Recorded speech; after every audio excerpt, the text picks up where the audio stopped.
Hi everyone, welcome back to Translation class. And this video, we will talk about Introduction to Literary Translation. Halo teman-teman semua, selamat datang di kelas penerjemahan. Dan kali ini, di video ini, kita akan membahas mengenai pengantar penerjemahan karya sastra. Jadi, kita akan membahas mengenai beberapa definisi dan macam penerjemahan karya sastra, dan juga masalah-masalah yang sering muncul di penerjemahan karya sastra. Apakah kalian siap? Are you ready, guys? Let's go! Alright, literary translation is a type of translation which is different from translation in general. Why? Why, guys? A literary translation must reflect the imaginative, intellectual, and also intuitive writing of the author. In fact, literature is distinguished by its aesthetic aspect. Therefore, in literary translation, the language has more than a communicative or social and connective purpose. The word will function as the primary element of literature. What is it? Ya, of course it's the aesthetic function. Jadi teman-teman, untuk penerjemahan sastra itu berbeda dengan penerjemahan teks dengan genre yang lain. Mengapa berbeda? Ada satu hal yang menjadi penanda yang sangat penting dan sangat menunjukkan perbedaannya, yaitu kalau dalam penerjemahan karya sastra ada suatu fungsi yang harus dipenuhi oleh karya terjemahannya, yaitu aspek estetik atau aspek keindahan. Karena yang diterjemahkan kan karya sastra dan mempunyai fungsi yang estetik, fungsi keindahan. Jadi, dalam menerjemahkan karya sastra, seorang penerjemah seharusnya bisa mempertahankan fungsi tersebut. Tidak hanya menerjemahkan karya tersebut untuk fungsi komunikatif, sosial, atau relasi yang lainnya, tapi ini juga hal yang sangat penting, aspek keindahan atau aspek estetis. Dan bagaimana penerjemah bisa mempertahankannya? Ada beberapa cara untuk mencoba mempertahankan the aesthetic function ini. Alright, literary translation is a type of translation. Lalu, bagaimana ya caranya mempertahankan fungsi estetik dari karya tersebut? So how we can maintain the aesthetic function of the text? We can maintain the aesthetic aspect of the work by utilizing the figurative language, maintaining the rhyme, the rhythm, or the beautiful language and diction made by the author. Jadi, bagaimana kita bisa mempertahankan fungsi estetik dari masing-masing karya sastra yang akan diterjemahkan? Kita bisa menggunakan dan mempertahankan bahasa-bahasa yang indah yang digunakan oleh pengarang ketika dia menggunakan bahasa-bahasa figuratif, banyak perumpamaan, dan banyak ungkapan atau penggunaan rima dan ritme. Sebisa mungkin penerjemah bisa mempertahankan hal itu. Ya, walaupun untuk mempertahankan bentuk, ya, bentuk itu maksudnya keindahannya juga termasuk di situ. Dan mempertahankan makna itu berat, ya. Hampir tidak mungkin, it's almost impossible to maintain both the form and the meaning. Tapi setidaknya sebagai penerjemah juga masih bisa mempertahankan keindahan karya sastra. So, it will be a problem if in the original work, the language is beautiful, but in the translated version, it is different. Jadi, akan menjadi masalah kan kalau dalam karya aslinya ternyata bahasanya indah dan juga menyenangkan untuk dibaca, tapi ketika kita membaca hasil terjemahannya ternyata membuat pusing, sulit dipahami.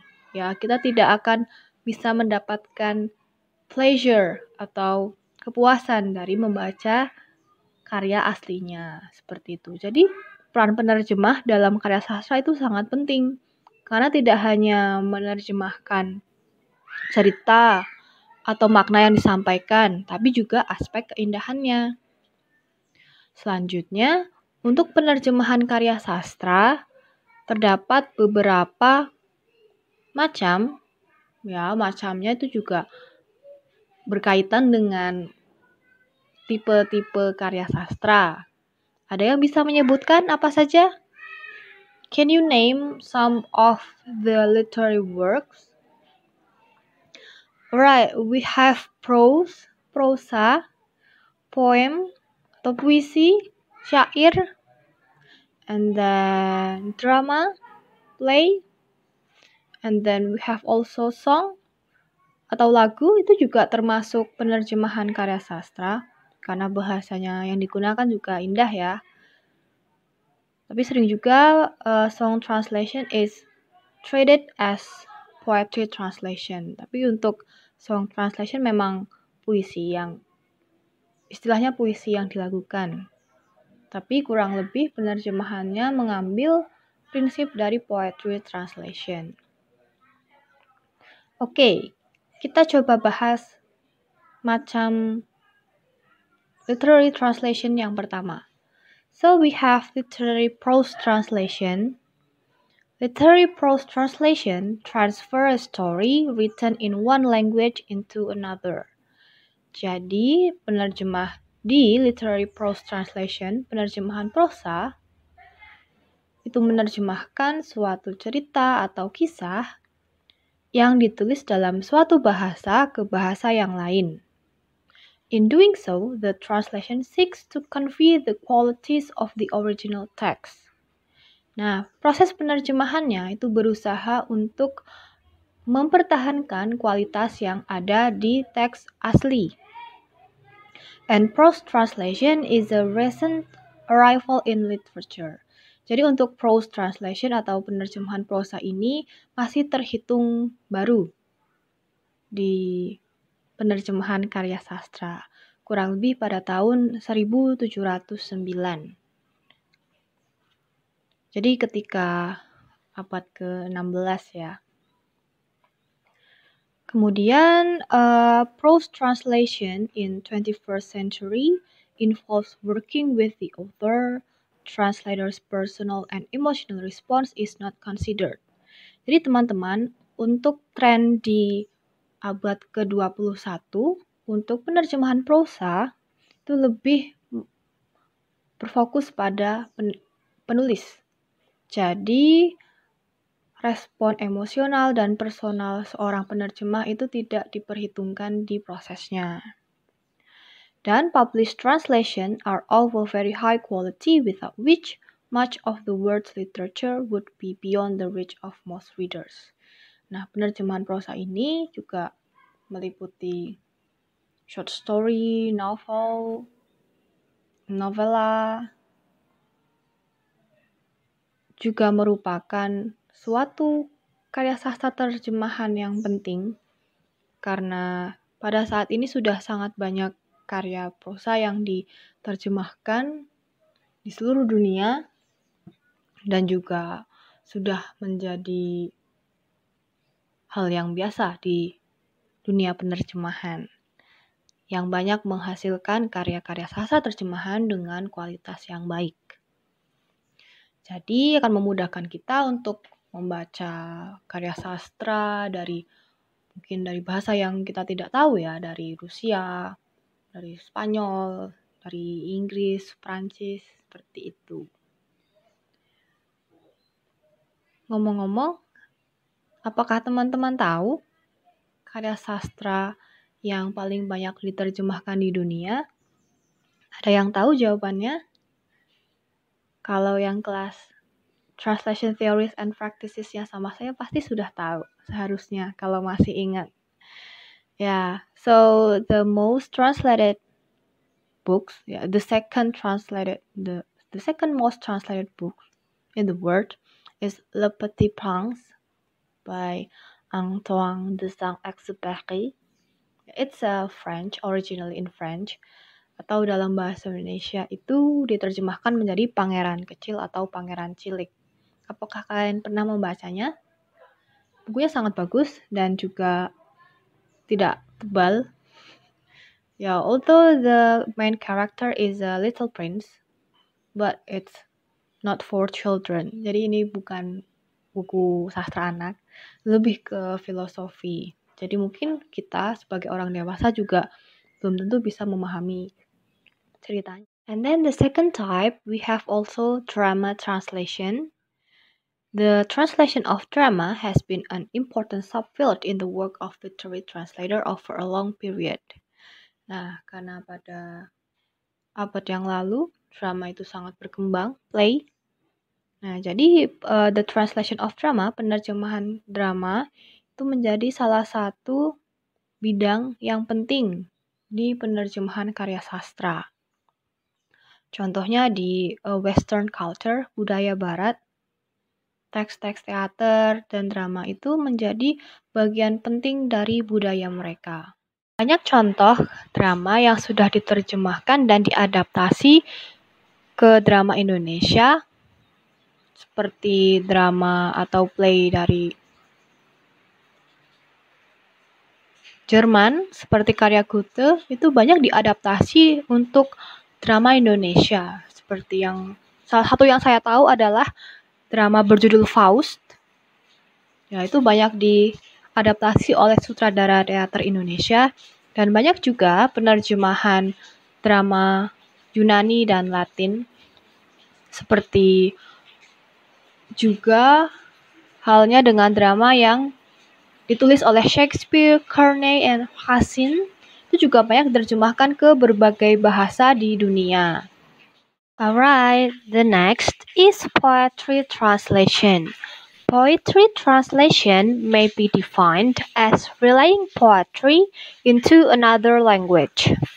Poetry is regarded here as a genre of literary text, and genre as a socially defined cluster of communication acts. These have rules that are largely pre-agreed by communicators. In this case, poets, publishers, audiences, although they may also be negotiated on the spot. And the features of poetry, such as the sound-based, syntactic, or structural, or pragmatic in nature, are also important aspects to be translated. Jadi, jenis penerjemahan sastra yang ketiga adalah penerjemahan puisi. Nah, ini didefinisikan sebagai penerjemahan puisi ke bahasa lain. Jadi puisi ini merupakan salah satu genre dalam karya sastra dan juga merupakan salah satu macam media komunikasi yang melibatkan beberapa pihak seperti penulis atau penyair, penerbit, para pembaca atau audiens, dan dalam penerjemahan juga melibatkan penerjemah. Dan untuk menerjemahkan poetry atau puisi, beberapa aspek yang perlu diperhatikan seperti aspek-aspek yang berkaitan dengan bunyi, kemudian sintaks, dan juga struktur, dan juga aspek pragmatik dalam puisi tersebut. Jadi, teman-teman, karena puisi ini merupakan karya sastra yang berkaitan dengan sound, ya, fonologi, jadi keindahan dalam puisi tidak hanya terletak pada diction atau vocabulary yang digunakan, akan tetapi juga penggunaan musical device yang menambah keindahan dalam puisi. Nah, jadi untuk menerjemahkan puisi yang baik, sebisa mungkin kita juga menggunakan musical device untuk mempertahankan keindahannya. Ada berbagai macam musical device atau ya seperti alliteration, rhyme, refrain, and many more. Jadi tidak lucu kan kalau misalkan kita membaca puisi tapi rimanya berantakan. Ya, walaupun mungkin pesannya tersampaikan kepada para pembaca. Tapi kan kita membaca puisi juga untuk keindahannya kan. Selain itu, ada juga song translation atau music translation yang mulai berkembang di tahun 90-an. Kriteria yang perlu dicapai ketika menerjemahkan lagu atau musik seperti performability, actability, speakability, breathability, and singability. Jadi ketika menerjemahkan lagu atau musik, itu kriterianya harus bisa dipertunjukkan, ya, bisa dilakukan, singability, dan juga memungkinkan untuk mengambil nafas ya. Kan nggak mungkin kita menyanyi itu tanpa mengambil nafas.